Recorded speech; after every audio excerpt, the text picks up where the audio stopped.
कुछ साल पहले मेरे पिता का निधन हो गया था। मेरी माँ दिखने में बहुत सुंदर थी। उन्होंने मुकेश अंकल से 4 लाख रुपए कर्ज के तौर पर लिए थे। मुकेश अंकल जब भी घर आते थे तो माँ कुछ लाने के बहाने से दुकान भेज देती थी। एक दिन मैं दुकान न जाकर छुपकर माँ के कमरे में बैठ गई और सामने का दृश्य देखकर मेरे पैरों तले जमीन खिसक गई, क्योंकि मेरा नाम प्राची है। हमारे घर में बस मैं और मेरी माँ ही रहते हैं। पापा का कुछ साल पहले निधन हो गया था, इसलिए माँ ने बहुत ही कष्ट से करके मुझे पाला पोसा है। घर का खर्च चलाने के लिए माँ दूसरों के घर में काम करती थी। मेरे चाचा ये एक बहुत बड़े बिजनेसमैन थे, लेकिन उनके पास इतने पैसे होने के बावजूद भी उन्होंने कभी भी हमारी किसी तरह की भी मदद नहीं की। हाँ, कभी तीज त्योहार पर थोड़ा बहुत पैसे दे देते थे। माँ की मेहनत के कारण ही मैंने एक बहुत अच्छे कॉलेज में एडमिशन लिया। कॉलेज घर से ज़्यादा दूरी पर नहीं था। जब मैं कॉलेज जाने लगी तब मेरी दोस्ती एक विनय नाम के लड़के से हुई और हमारी दोस्ती कब प्यार में बदल गई पता ही नहीं चला। विनय दूसरी जाति का होने के कारण उसके बारे में माँ को कुछ नहीं बताने की हिम्मत हुई मेरी। वैसे तो मैं अपनी माँ से हर बात बताती थी, लेकिन ये बात मैंने माँ से छुपा कर रखी थी। अब कॉलेज की छुट्टियाँ हो गई थी, इसलिए मैं अब घर पर ही रहती थी और माँ को घर के काम में मदद करती थी। घर के बगल में ही एक नया मार्केट खुला था, जहाँ माँ की इच्छा थी कि वो एक छोटी सी दुकान किराए पर लेकर लेडीज़ गारमेंट की दुकान शुरू करें।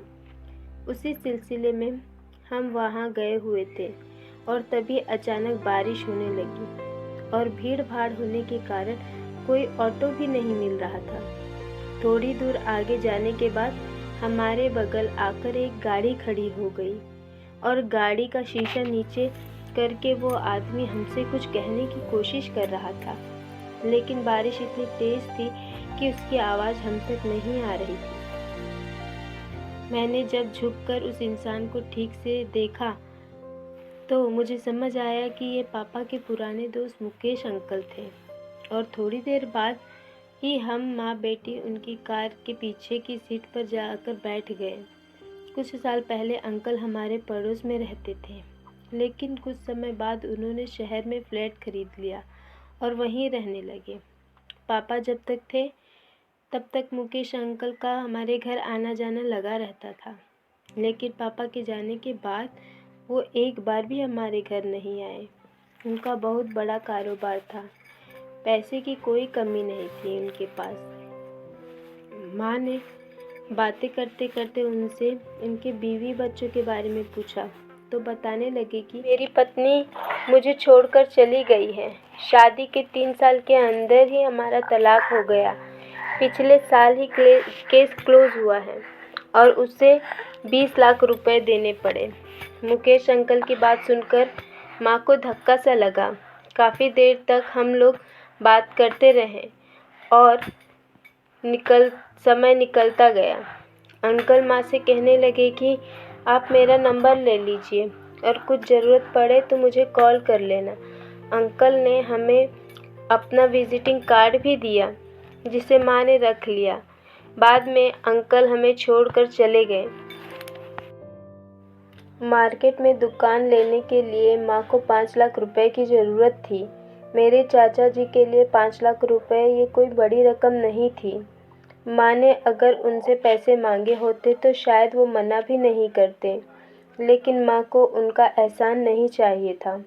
5 लाख रुपए के लिए माँ बैंक के चक्कर लगा रही थी लोन लेने के लिए, लेकिन माँ को बैंक ने सिर्फ 1 लाख ही का लोन दिया। बाद में माँ ने अपने जेवर बेचकर 1 लाख रुपए इकट्ठे किए और ऐसे 2 लाख रुपए उस दुकान के मालिक को दे आई। बाकी के 3 लाख रुपए देने के लिए माँ ने दुकान के मालिक से 2 महीने का समय मांगा और फिर ये सोचने लगी कि ये 3 लाख रुपए के लिए मुकेश अंकल की मदद ली जा सकती है। माँ ने मुकेश अंकल को फ़ोन करके सब कुछ बता दिया। इस पर वे कहने लगे कि अभी मैं ऑफिस में हूँ, शाम को घर आते समय आपके घर आकर बात करता हूँ। मुकेश अंकल घर आ रहे हैं।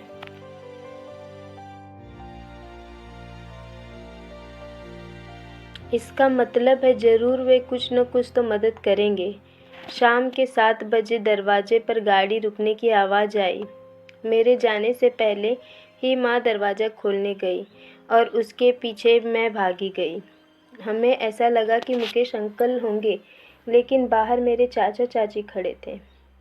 उनके साथ मेरी चचेरी बहन अनुराधा भी खड़ी थी। अंदर आने के बाद माँ ने उनके लिए चाय नाश्ते की व्यवस्था की और बाद में हम सभी गप्पे मारने लगे। उतने में माँ के फ़ोन पर मुकेश अंकल का फ़ोन आया।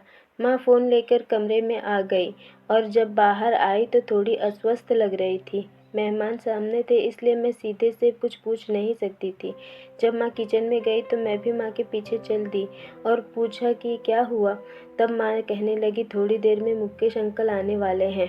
अब बहुत ही विचित्र स्थिति हमारे सामने खड़ी हो गई है। अगर चाचा जी के सामने अंकल आ गए तो पता नहीं क्या होगा, क्या सोचेंगे। और उस पर चाची, वो तो सभी रिश्तेदारों में अलग ही अफवाह उड़ा देंगी। मैंने माँ से कहा कि तुम अंकल को फ़ोन करके मार्केट में मिल आओ और वहीं उनसे पैसे की बात कर लेना। तब तक मैं यहाँ सब कुछ संभालती हूँ। माँ ने वैसा ही किया और चाची जी से कहा कि आप थोड़ी देर बैठिए, मुझे बाज़ार में थोड़ा काम है, मैं थोड़ी देर बाद आती हूँ। माँ के बारे में शायद उन्हें पसंद नहीं आई और माँ के जाते ही वो भी अपने घर चले गए। फिर मैंने माँ के फ़ोन करके बताया कि वो लोग चले गए हैं। ये सुनकर माँ ने राहत की सांस ली और कहा कि मैं थोड़ी देर में घर आ रही हूँ। माँ के चेहरे से लग रहा था कि वो बहुत खुश हैं, लेकिन अंकल का कुछ काम होने की वजह से वो घर न आकर वैसे ही चले गए। माँ बहुत खुश थी और उसने एक पैकेट मेरे हाथ में दिया और कहने लगी कि खोल के देखो, पूरे 3 लाख रुपए हैं। अब मेरा सपना पूरा होगा।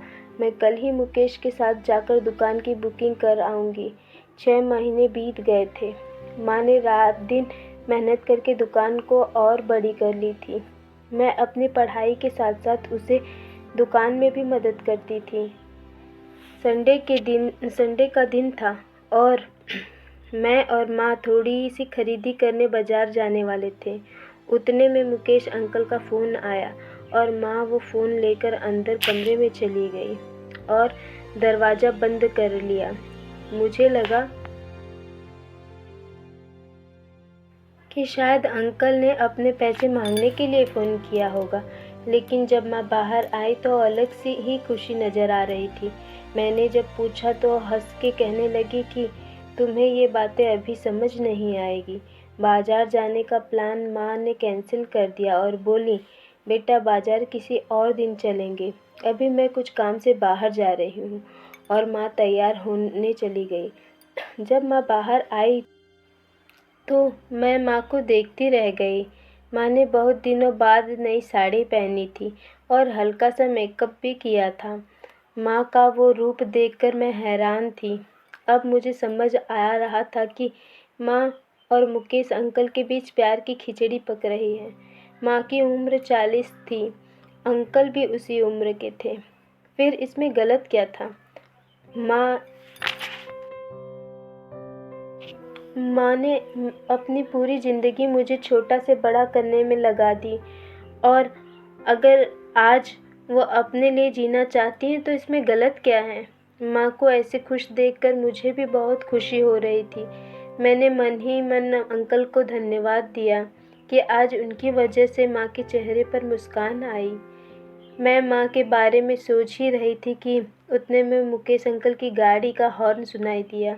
माँ झट से बाहर गई और गाड़ी में बैठकर चली गई। रात में करीब 10 बजे माँ घर आई और आते ही मुझसे बोली कि सॉरी बेटा, मुझे आने में देर हो गई। तुमने खाना खाया? नहीं माँ, तुम्हारी ही राह देख रही थी। मैं नहीं खाना खाऊंगी।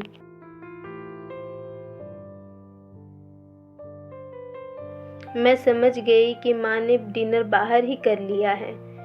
मैंने माँ को अच्छे मूड में देखा तो सोचा कि अपने प्यार के बारे में बता दूँ। आगे मैंने कहा कि माँ, मैं एक लड़के से प्यार करती हूँ, वो भी मुझसे उतना ही प्यार करता है। लेकिन मैंने आपसे ये बात इतने दिनों से छुपा रखी थी क्योंकि लड़का अपनी जाति का नहीं है और मुझे लगा कि आप ये सुनकर इस रिश्ते के लिए मना कर देंगी। तब माँ कहने लगे कि प्यार में कोई भी जात पात उम्र नहीं देखी जाती। तुम दोनों की पढ़ाई पूरी हो जाए, मैं खुद उसके घर वालों से बात करूँगी।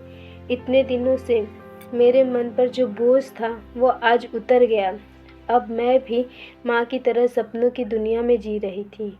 दुकान का काम होने के बाद माँ कुछ समय मुकेश अंकल के साथ बिताने लगी। माँ ने अब मेहनत के दम पर एक 4 व्हीलर भी ले ली और अब हम माँ बेटी खुद की गाड़ी में शॉपिंग के लिए जाते हैं। मुकेश अंकल जिस सोसाइटी में रहते थे उसी की बगल वाली सोसाइटी में चाचा चाची रहते थे और माँ और मुकेश अंकल के बारे में बातें चाचा जी तक पहुँच गई। एक दिन माँ तैयार होकर दुकान के लिए निकली और मुझे बोली कि मैं दुकान खोलने जा रही हूँ, तुम बाकी का काम करके पीछे से आ जाओ। उतने में माँ का फ़ोन बजा और बात करते करते बाहर चली गई। थोड़ी देर बाद माँ लौटकर आई और बोली कि मुझे थोड़ा काम है बाज़ार में, मैं जा रही हूँ, तुम दुकान खोल लेना। मैं सोचने लगी कि अभी तो माँ दुकान के लिए जा रही थी और अभी फ़ोन पर बात करते करते क्या हुआ कि माँ अपना प्लान बदल दी। ऐसा सुनकर मैंने तुरंत गाड़ी स्टार्ट की और दुकान खोलने गई। वहाँ पहुँचने पर पर्स में देखा तो चाबी ही नहीं थी। मैं फिर घर आई। घर पहुँची तो देखा कि मुकेश अंकल की गाड़ी दरवाजे पर खड़ी थी। अब मुझे समझ आ गया माँ का ज़रूरी काम। मुझे उन्हें डिस्टर्ब करना ठीक नहीं लगा, लेकिन दुकान की चाबी भी तो ज़रूरी थी। मैंने माँ को फ़ोन किया और कह दिया, हेलो माँ, दुकान की चाबी घर पर भूल आई हूँ। मेरी बात पूरी सुने बिना माँ कहने लगी कि बेटा तुम घर मत आना, मैं ज़रूरी काम से बाहर आई हूँ। मैं फिर से दुकान पर लौट गई और माँ के ज़रूरी काम के ख़त्म होने का इंतज़ार कर रही थी। आधे घंटे बाद माँ दुकान पर आई।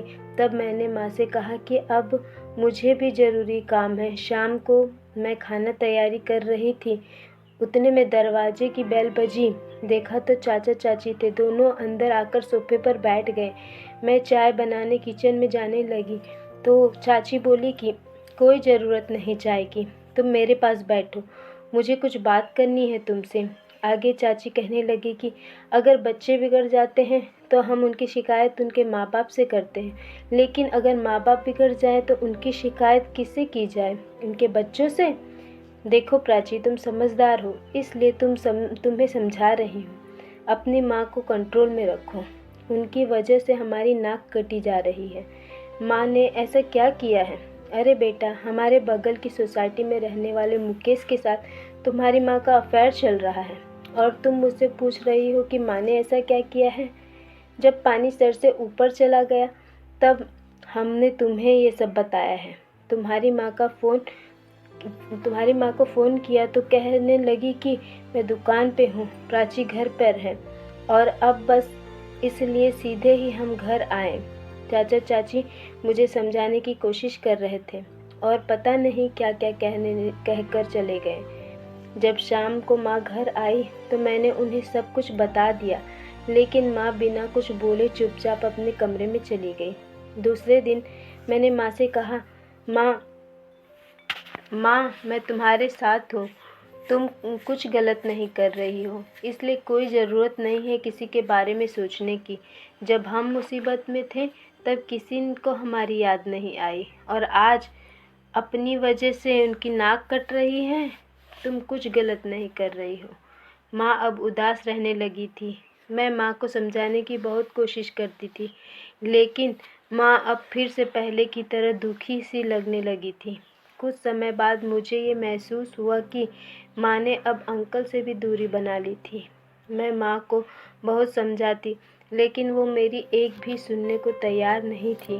अब अगर मुझे विनय का फ़ोन आता तो भी माँ को पसंद नहीं आता था। माँ का हंसना बोलना सब बंद हो गया था। मुझसे माँ की ऐसी हालत देखी नहीं जा रही थी और हार कर मैंने एक दिन मुकेश अंकल को फ़ोन करके माँ के बारे में सब कुछ बताया। तब अंकल कहने लगे कि तुम्हारी माँ ने मुझसे 3 लाख रुपए लिए थे, वो लौटा दिए हैं और अब मुझसे बात करना भी बंद कर दिया है। मेरा फ़ोन तक नहीं उठाती वो। मुझसे अब रहा नहीं गया और मैंने डायरेक्ट सवाल किया कि क्या आप मेरी माँ से प्यार करते हो? ये सुनकर अंकल शांत बैठ गए। मैंने उनसे बहुत पूछने की कोशिश की, तब वे बोले कि मैं तो उनसे शादी करने के लिए भी तैयार हूँ, लेकिन कुछ दिनों से वो बहुत बदल गई हैं। एक दिन वे मेरे साथ सोसाइटी में थीं और वो तुम्हारी चाची ने देख लिया और उन्होंने ही सभी जगह ये बात फैला दी। तब से वो न तो मुझसे बात करती हैं, न मेरा फ़ोन उठाती हैं। अब तुम ही बताओ इसमें मेरी क्या गलती है और अब मैं क्या करूं? अंकल आप इस संडे हमारे घर आ जाइए। इतना कहकर मैंने फ़ोन रख दिया। आज संडे था इसलिए मैंने माँ को नहीं उठाया। मुकेश अंकल उनके घर सुबह 9 बजे ही आ गए। माँ उनकी आवाज़ सुनकर हैरान थी और उठकर बाहर आ गई और उनसे कहने लगी कि अब आप यहाँ क्या लेने आए हो? माँ मैंने उन्हें बुलाया है। मुझसे बिना पूछे किसी को भी अपने घर बुलाने की तुम्हारी हिम्मत कैसी हुई? तब मैंने कहा कि माँ मुकेश अंकल तुमसे प्यार करते हैं और तुम भी अंकल से प्यार करती हो, लेकिन तुम इस समाज से डर रही हो। याद करो माँ, जब हमारे बुरे दिन थे तब कोई हमें पूछता तक नहीं था, तब अंकल ने हमारी मदद की थी और लोग तो दोनों तरफ से बोलते हैं, तो क्या उनके लिए तुम इतने अच्छे इंसान को ठुकरा दोगी और ज़िंदगी भर अकेली रहोगी? मैं भी चली जाऊंगी एक दिन, फिर क्या करोगी? इतना कहकर मैं रोने लगी। मुझे रोते देख माँ की आंखों में भी आंसू आ गए और कहने लगे कि बेटी, मेरे लिए तुम ही सब कुछ हो और लोग मेरी वजह से तुम्हें उल्टा सीधा सुनाए, ये मुझे सहन नहीं होगा। उस दिन तुम्हारे चाचा चाची आए और मेरी वजह से पता नहीं तुम्हें क्या क्या कहकर चले गए। अब तुम बड़ी हो गई हो, तुम्हारी शादी की उम्र हो गई है और अब मैं अपनी शादी के बारे में कैसे सोच सकती हूँ, और इसलिए मैंने इनसे दूरी बनाना ठीक समझा। मुझे पता था कि माँ मुझसे बहुत प्यार करती है और उतना ही मुकेश अंकल से। माँ का मूड अब ठीक हो गया था, इसलिए माँ चाय बनाकर ले आई। तब मैंने माँ से कहा कि माँ, लोगों के बारे में सोचना छोड़ो और अंकल से शादी कर लो। मैंने माँ का हाथ अंकल के हाथ में दिया और कहा, मुझे पता है कि आप दोनों एक दूसरे से बहुत प्यार करते हो और एक अकेली औरत को अपनी ज़िंदगी अपनी तरह से जीने का उतना ही हक है जितना एक पुरुष को होता है, और मैंने इसलिए आपकी शादी के लिए कोर्ट में अर्जी लगा दी है और आज से बराबर 22 दिन बाद आपकी शादी है। माँ और अंकल मेरी तरफ हैरानी से देखने लगे। माँ कहने लगी कि मैं तो समझती थी कि मेरी बच्ची अभी छोटी है, लेकिन तुम तो मेरी भी माँ निकली। माँ, तुम अब शादी की तैयारी करो, बाकी रिश्तेदारों को कैसे हैंडल करना है वो मैं देख लूँगी। उतने में अंकल कहने लगे कि तुम्हारे जैसी स्त्री और प्राची जैसी बेटी मेरी ज़िंदगी में आने वाली है। मैं कितना खुशकिस्मत हूँ। शादी का कार्ड छपे, पहला कार्ड भगवान के चरणों में रखकर मैंने दूसरा कार्ड चाची को देने ठीक समझा। मैंने तुरंत गाड़ी स्टार्ट की और चाची के घर पहुंच गई। चाची मुझे देखकर हैरान थी। आज कैसे रास्ता भूल गई प्राची?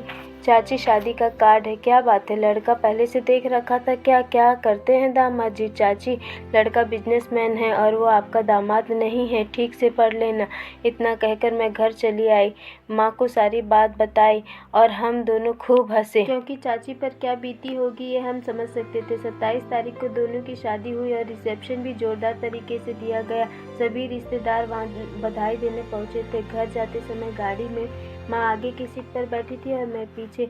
आज एक बेटी अपनी माँ की विदाई कर रही थी।